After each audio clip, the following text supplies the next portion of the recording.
خاصۂ خاصان رسول وقت دعا ہے، اے خاصۂ خاصان رسول وقت دعا ہے، امت پہ تیری آ کے عجب وقت پڑا ہے۔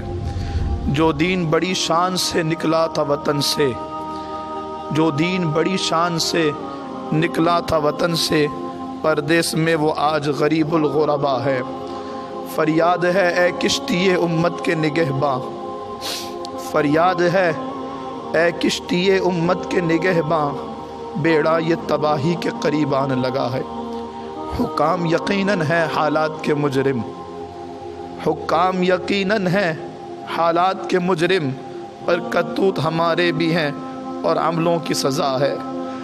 دیکھے ہیں یہ دن اپنے ہی غفلت کی بدولت، دیکھے ہیں یہ دن اپنے ہی غفلت کی بدولت، سچ ہے کہ برے کام کا انجام برا ہے۔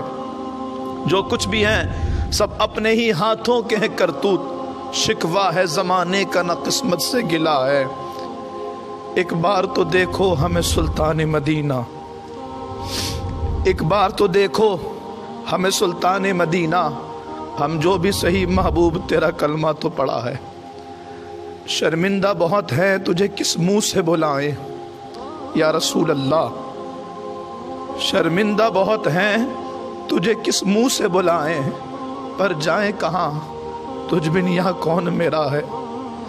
ایک بار تو دیکھو ہمیں سلطان مدینہ، ایک بار تو دیکھو ہمیں سلطان مدینہ، ہم جو بھی صحیح محبوب تیرا کلمہ تو پڑھا ہے۔ شرمندہ بہت ہیں تجھے کس منہ سے بلائیں، پر جائیں کہاں تجھ بن یہاں کون میرا ہے، پر جائیں کہاں تجھ بن یہاں کون میرا ہے۔ جس سمت ہو جائے تورے رخ کا تبسم، ہم سب کا عقیدہ ہے یہی ادھر فضل خدا ہے۔ اے خاصۂ خاصان رسول وقت دعا ہے، امت پہ تیری آ کے عجب وقت پڑا ہے۔ حاضرین محترم، یہ جو اشعار اویس نے پڑھے اور اس کا جو ابتدائی یعنی مطلع جو ہے، پیارے آقا علیہ السلام کی بارگاہ میں اس بات کا اظہار یا عرضی ہے حضور کی بارگاہ میں کہ اللہ تعالیٰ نے اپنے نبیوں کو ایک دعا عطا فرمائی ہے کہ جب کبھی مشکل پڑے تو اللہ کا نبی اپنی اس دعا کا استعمال کرتا ہے، اور اللہ کے نبی نے اپنی اس دعا کا استعمال کیا، اور اللہ تعالیٰ نے اپنے نبی کی اس دعا کے صدقے اس نبی کی اس دعا کی وجہ کر اس کی اس حاجت کو پورا فرما دیا۔ میرے آقا صلی اللہ علیہ وسلم کے بارے میں آتا ہے کہ آقا علیہ السلام نے اپنی امت کے بارے میں 3 دعائیں پہلے کی تھیں۔ ایک دعا سے حضور کو روک دیا گیا تھا، 2 دعائیں حضور علیہ السلام نے کی تھی۔ ایک دعا یہ تھی کہ یا اللہ میری امت کو اجتماعی عذاب سے ہلاک نہ کرنا۔ اللہ رب العالمین نے یہ دعا قبول کر لی۔ کرونا نے اتنی بری صورتحال اختیار کی ہوئی ہے، اس کے باوجود یہ امت اجتماعی عذاب سے محفوظ ہے۔ پچھلی قوموں پر اجتماعی عذاب یوں آتا تھا کہ ان پر پتھر برسائے جاتے، سب مٹا دیے جاتے۔ پچھلی قوموں پر اجتماعی عذاب یوں آتا کہ اللہ تعالیٰ کی جانب سے ہوائیں چلائی جاتی، تباہ کر دیے جاتے۔ تو اللہ تعالیٰ نے یہ دعا قبول فرما لی اور یہ قوم اجتماعی عذاب سے ہلاک نہیں ہوگی۔ دوسری دعا پیارے آقا علیہ السلام نے اپنے رب کی بارگاہ میں مانگی، یا اللہ میری قوم کے چہرے نہ بگاڑنا۔ آپ جانتے حضور نے یہ دعائیں کیوں مانگی ہیں؟ اگر اس پر غور کیا جائے تو حقیقت یہ ہے کہ میرے آقا صلی اللہ تعالیٰ علیہ وآلہ وسلم یہ جانتے ہیں کہ جن گناہوں میں پچھلی قومیں مبتلا ہوئی ہیں اور پچھلی قومیں جن گناہوں کا شکار ہوئی ہیں، میری امت بھی ان گناہوں میں مبتلا ہوگی۔ خود حضور فرماتے ہیں کہ کوئی ایسا گناہ پچھلی قوموں نے نہ کیا ہوگا جس گناہ میں تم ملوث نہ ہو، تو یہ قوم اس گناہ میں ملوث ہوگی۔ لیکن امت کے غمخوار آقا، امت سے پیار کرنے والے مصطفیٰ، ہاں جی وہی مصطفیٰ کہ جب پیدا ہوئے تو ربی حبلی امتی کہا، جی ہاں وہی آقا کہ جب معراج کی شب اللہ نے وہ مقام دیا کہ اولین و آخرین میں یہ مقام کسی کے حصے میں نہیں آیا، رب کے خاص حریم ناز میں جانے کے بعد کہ جہاں پر سرکار پر وہ عنایتیں تھیں کہ اولین و آخرین جس کی تمنا ہی کرتے رہے، وہ ایک جلوہ دیکھنے کے لیے موسیٰ کی تڑپ قرآن نے بیان کر دی۔ اللہ کی بارگاہ میں کہتے ہیں یا اللہ میں تجھے دیکھنا چاہتا ہوں۔ اللہ فرماتا لن ترانی، ہے موسیٰ تو مجھے نہیں دیکھ سکتا۔ اتنا بڑا انعام کہ اولین و آخرین میں کسی کو اللہ نے یہ انعام عطا نہیں کیا کہ خاص حریم ناز میں بلایا ہو، اپنا جلوہ دکھایا ہو اور اپنے جلووں سے فیضیاب کیا ہو۔ سرکار پر وہ انعام ہو رہا ہے۔ اس رحمت کی گھڑی میں رحمت والے آقا کو اگر کوئی یاد آیا ہے تو خدا کی قسم وہ سرکار کو ان کی امت یاد آئی ہے۔ اس وقت بھی پیارے آقا علیہ السلام نے اپنے رب کی بارگاہ میں عرض کی ربی حبلی امتی، ربی حبلی امتی، جو نہ بھولا ہم غریبوں کو رضا، ذکر اس کا اپنی عادت کیجئے۔ لیکن ہم یہ کہتے ہیں کہ جو محبوب اپنے غلاموں سے اتنا پیار کرتا ہو، جس محبوب نے میرے غلاموں سے اتنی محبت کی ہو، جس محبوب کو ہر مقام پر اس کے غلام یاد آئے ہو، آج وہ محبوب اپنے غلاموں سے اتنا ناراض ہو گیا کہ اس نے اپنے در کے دروازے تک بند کر دیے۔ آج مدینہ پاک میں داخلہ تک بند ہو گیا۔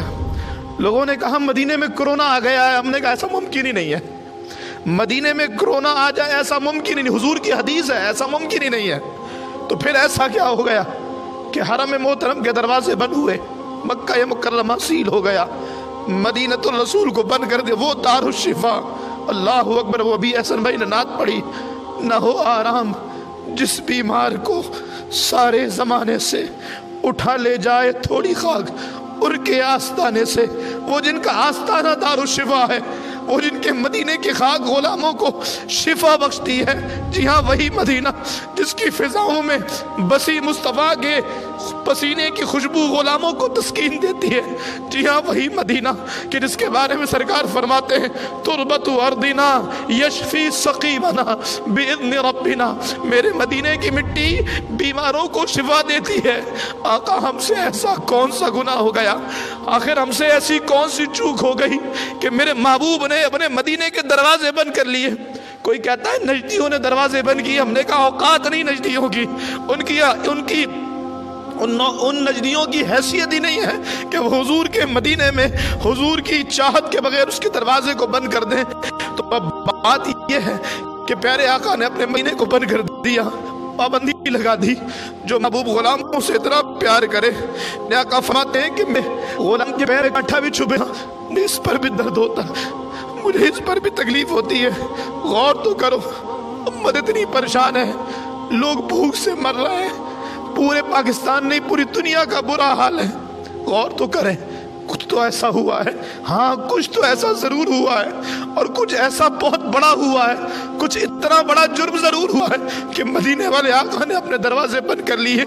وہ جو کانٹا چبھنے پر بھی غلاموں کی دستگیری کیا کرتے تھے، وہ جو خواب میں آ کر غلاموں کی تسکین کا سامان کیا کرتے تھے، وہ جن کو اللہ نے خود اعلان فرما دیا اور ان سے فرما دیا وَلَوْ أَنَّهُمْ إِذْ ظَلَمُوا أَنفُسَهُمْ جَاءُوكَ فَاسْتَغْفَرُوا اللَّهَ۔ اے محبوب صلی اللہ علیہ وسلم جب یہ اپنے جانوں پہ ظلم کر بیٹھے تو محبوب انہیں فرما دو یہ تمہاری بارگاہ میں حاضر ہو جائے، فَاسْتَغْفَرُوا اللَّهَ، اور تمہاری بارگاہ میں آ کر رب سے استغفار کرے، وَاسْتَغْفَرَ لَهُمُ الرَّسُولُ، اور محبوب تم بھی ان کے لیے سفارش کر دو۔ علماء فرماتے ہیں جو مدینے نہ جا پائے تو پیارے آقا علیہ السلام کی بارگاہ میں جہاں بھی ہو وہیں سے فریاد کرے اور وہیں سے حضور کو عرض کرے محبوب اپنی جانوں پہ ظلم کر بیٹھے ہیں، تمہاری بارگاہ میں آ گئے ہیں، یا رسول اللہ اللہ سے استغفار بھی کر رہے ہیں، محبوب تم بھی سفارش کر دو۔ لیکن مجھے بتاؤ نا شرم، ہم پیارے محبوب علیہ السلام کی بارگاہ میں کس منہ سے التجائے کریں؟ حضور نے تو دروازے ہی بند کر رکھے ہیں، حضور نے تو مدینے کو بند کر دیا ہے، تو اب ہم کیسے حضور کو بلائیں؟ تو شاعر نے بڑی خوبصورت بات کہی، شرمندہ بہت ہیں تجھے کس منہ سے بلائیں، پر جائیں کہاں تجھ بن یہاں کون ملا ہے، پر جائیں کہاں تجھ بن یہاں کون میرا ہے، ایک بار تو دیکھو ہمیں سلطان مدینہ، ہم جو بھی صحیح محبوب تیرا کلمہ پڑھا ہے۔